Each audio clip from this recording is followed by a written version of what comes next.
Salut et bienvenue dans cette nouvelle vidéo. Aujourd'hui on va voir comment faire pour créer un effet peinture à l'eau monochromatique sur Photoshop et pour obtenir le rendu que vous avez sous les yeux. Donc l'idée c'est d'avoir un effet peinture à l'eau et d'avoir une seule couleur qu'on pourra changer, mais on aura une dominante avec une couleur. Donc c'est parti, on va commencer. Je vous invite à ouvrir l'image de votre choix dans Photoshop. Moi j'ai choisi cette photo. Si vous voulez suivre le tutoriel avec moi, je vous ai mis le lien dans la description. Pour commencer, je vais aller dans Images, taille de l'image, et je vais mettre 2000 pixels de largeur, tout simplement parce que je vais mettre des filtres sur cette photo. Je vais mettre un filtre en particulier, et je trouve que le résultat sera meilleur si ma photo fait à peu près cette taille-là. Donc ce sont des effets qui ont un impact selon la taille de l'image, ça rend pas pareil en fait, donc c'est pour ça que je choisis ici 2000 pixels, et puis ce sera assez grand pour avoir une image quand même de bonne qualité. Donc je vais faire OK.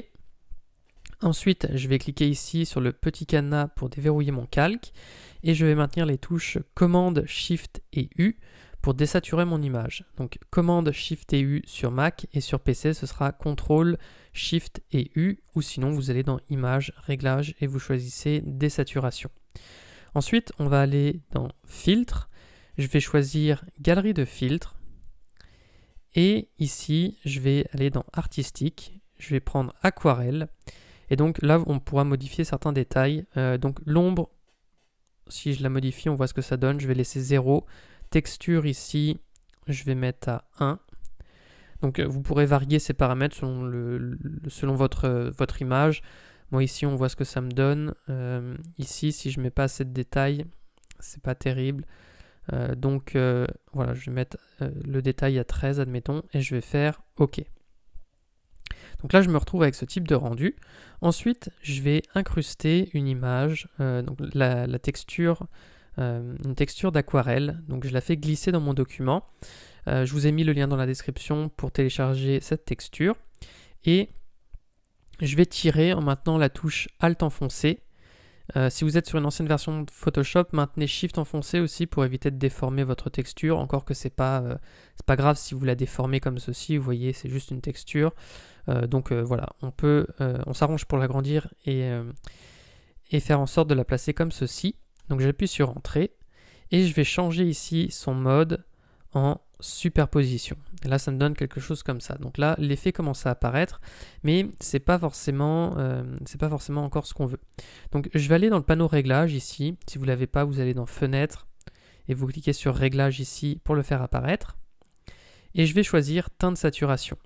Ensuite, je vais maintenir la touche Alt enfoncé sur mon calque ici, et comme ça je peux créer un masque d'écrêtage, et mon calque teint de saturation ne va s'appliquer juste à ma texture en fait. Donc vous maintenez la touche Alt enfoncé en même temps que vous vous situez à peu près ici sur votre calque, ou sinon vous faites clic droit et vous aurez annulé le masque d'écrêtage, ou sinon créer le masque d'écrêtage. Voilà. Et là on va changer donc tout simplement la couleur, vous voyez, et ça me change la couleur. Alors admettons que je mette quelque chose de rouge comme ceci. Ensuite je pourrais modifier la teinte de saturation et la luminosité pour avoir quelque chose de plus ou moins lumineux. Admettons que je me mette comme ceci. Selon l'image que vous aurez, selon les couleurs que vous mettrez, il y aura peut-être besoin de retoucher les contrastes. Donc ce qu'on peut faire, c'est créer par exemple un calque de niveau. Pareil, je vais le passer en masque d'écrêtage. Donc clic droit et voilà, on l'a écrêté. Donc comme ça, il va juste se mettre sur notre calque avec la texture. Et on peut modifier ici, vous voyez, pour modifier les contrastes, on bouge ses curseurs. Donc là, je suis sur les tons clairs. Et là, c'est uniquement la texture c'est uniquement sur la texture que je joue.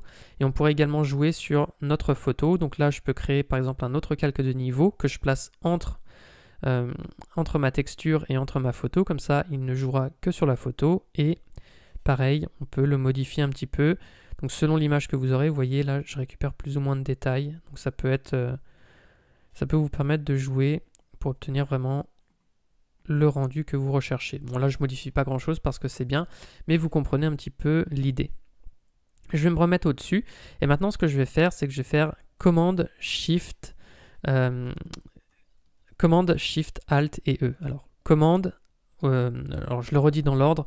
commande, Alt, Shift et E, où en fait le but c'est d'aplatir tout ça. Ou sinon vous sélectionnez tous vos calques en maintenant Shift enfoncé, vous faites clic droit, vous faites, on va dupliquer les calques, donc en fait on sélectionne tout, on fait Command J ou CTRL J sur PC, et une fois qu'on a tout dupliqué, on fait un clic droit et on fusionne tout ça. Le but voilà, c'est de tout aplatir sur un seul calque. Tout ça je pourrais le grouper, donc je maintiens Shift enfoncé, je le mets dans un groupe, et je vais créer un calque de couleur unie. Donc là, vous voyez où je vais, je clique ici, je clique sur couleur unie, je vais mettre une couleur blanche, je fais OK. Je me mets sous, vous voyez, je me suis mis sous mon calque ici avec mon rendu. Je vais ici créer un masque de fusion, donc sur mon calque, sur ma peinture finalement. Ça, ce sera donc le fond. Sur la peinture, donc j'ai créé un masque de fusion. Je vais cliquer sur la vignette. Je vais faire Commande I ou CTRL I sur PC pour intervertir les couleurs et le remplir de noir. Et là, il y a tout qui disparaît. Et maintenant, je vais prendre le pinceau. Je vais prendre les brushes, donc les brushes Watercolor Splatters. Je vous ai mis le lien dans la description. Pour les installer, vous verrez, vous le téléchargez. Vous aurez un fichier ABR. Vous double-cliquez dessus et ils s'installeront automatiquement dans Photoshop. Alors, je vais prendre, vous voyez, ces brushes-là. Donc, on va en prendre plusieurs. Je vais mettre au début l'opacité à 100%. Je vais me mettre en blanc. Et, alors là, je vais agrandir un petit peu la taille de mon brush en maintenant Alt et CTRL enfoncé. Et en tirant mon curseur vers la droite. Et, vous voyez, je vais faire des clics ici. Ou alors sinon, vous modifiez l'épaisseur directement ici. Et je vais faire réapparaître les zones qui m'intéressent comme ceci. Donc, vous voyez, je prends différents brushes. Et à chaque fois, alors celui-là, il n'est pas terrible. Je fais Commande Z pour annuler.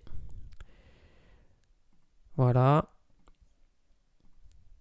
Donc, on varie les formes.